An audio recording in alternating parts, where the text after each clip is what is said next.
अ, आज आपसे इसलिए भेंट के लिए मैंने गुजारिश की कि पीछे कुछ अरसे से चर्चा हो रही है कि शिमला में स्वर्गीय वीरभद्र सिंह जो मुख्यमंत्री थे, उनकी प्रतिमा शिमला रिज पे लगाई जाए। पहले भी वहाँ रिज पे प्रतिमाएं लगी हुई हैं, जैसे स्वर्गीय इंदिरा गांधी हैं, डॉक्टर परमार हैं, शायद अटल बिहारी वाजपेयी जी की भी शायद उसके बाद लगाई है।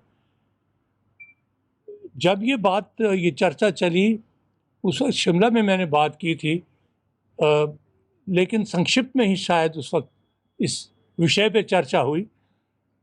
और अब पीछे में जब ये डिमांड फिर एक बार वहाँ से उभरी है और शायद प्रतिभा सिंह और विक्रमादित्य सिंह, जो प्रतिभा जी उनकी धर्मपत्नी और उनके सुपुत्र विक्रमादित्य जो मंत्री भी हैं और वो अध्यक्षा हैं, शायद उन्होंने दबाव डाला हुआ है कि प्रतिमा लगनी ही चाहिए उनकी।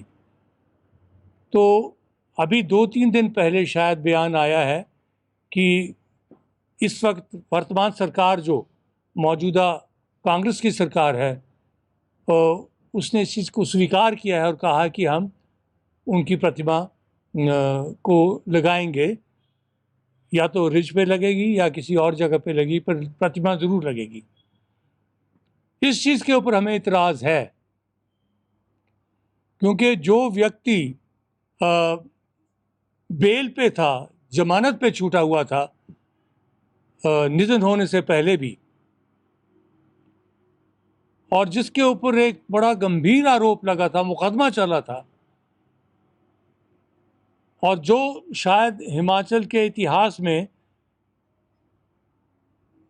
पहला मुख्यमंत्री होगा जिसके घर पे और अन्य जो उसकी संपत्तियां थी, प्रॉपर्टीज थी, उनके ऊपर इनकम टैक्स, सीबीआई, ईडी इत्यादि ने रेड किया, छापे मारे, जब वो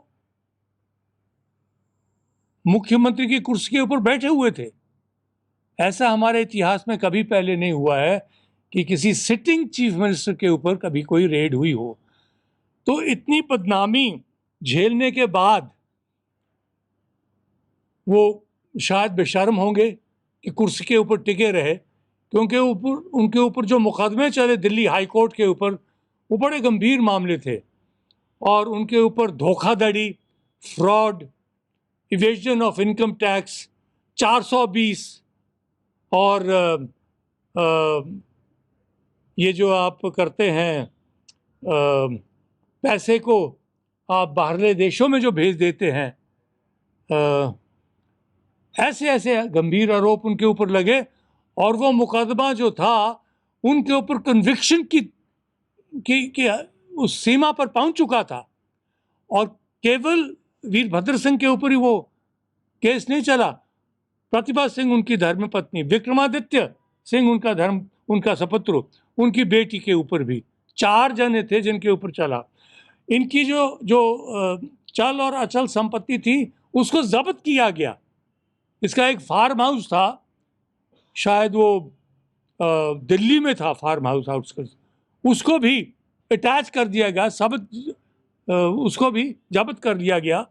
तो इतने गंभीर आरोप और इतने सीरियस चार्जेस जिसके ऊपर कोर्ट में लग चुके और बहस हो चुकी और पुख्ता सबूत ईडी, इनकम टैक्स और सीबीआई ने पेश कर दिए हाई कोर्ट में, तो अब सिर्फ जो जजमेंट आनी थी हाई कोर्ट की उसकी प्रतीक्षा में थे।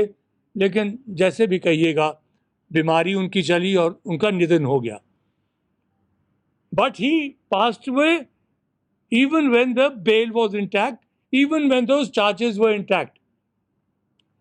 हमारा मानना है कि ऐसे एक दोषी को आप उसके निधन के बाद अब आप उसकी स्तुति कर रहे हैं और कह रहे हैं कि उसकी प्रतिमा रिज के ऊपर शिमला में लगे। मैं समझता हूँ इससे बढ़कर कोई शर्मनाक बात कोई हो ही नहीं सकती है। और मैं इसके संदर्भ में ये भी बताऊंगा कि ये मेरी व्यक्ति तौर के ऊपर बात नहीं है। एक नेशनल मैगजीन है जिसका नाम ओपन है, जब ये छापे वगैरह पड़े हैं उस वक्त ये जो मैगजीन दिल्ली से छपती है और नेशन वाइड मैगजीन है, इसमें आरोप लगे हैं। जो कवर स्टोरी थी वो वीरभद्र सिंह के ऊपर थी, और ये आप तस्वीर देख सकते हैं, ये कवर स्टोरी उनकी तस्वीर को लेके बनाई है और इसमें कहा है the rotten apple of Himachal Pradesh. जिस व्यक्ति को rotten apple of Himachal Pradesh का टाइटल दिया गया हो, उसकी प्रतिमा आप हमारी राजधानी शिमला में लगाना चाह रहे हैं। मैंने जैसे पहले कहा, इसके ज़्यादा शर्मनाक बात कोई हो ही नहीं सकती है। और मैं समझता हूँ कि ये या तो अगर इस चीज़ के लिए अगर सरकार मान रही है तो मैं तो समझूंगा, अगर शिमला और हिमाचल के लोग ऐसी बात होने देते हैं तो मैं समझता हूँ उनकी आत्मा मर चुकी है, क्योंकि ये देवभूमि है, हिमाचल प्रदेश देवभूमि है। इसमें ऐसे दोषी और ऐसे 420 और बेईमान लोग जिन्होंने इस प्रदेश का नाम बदनाम किया हो, उसकी प्रतिमा लगाई जाए। मैं समझता हूँ प्रत्येक हिमाचल निवासी को उसका कड़ा विरोध करना चाहिए।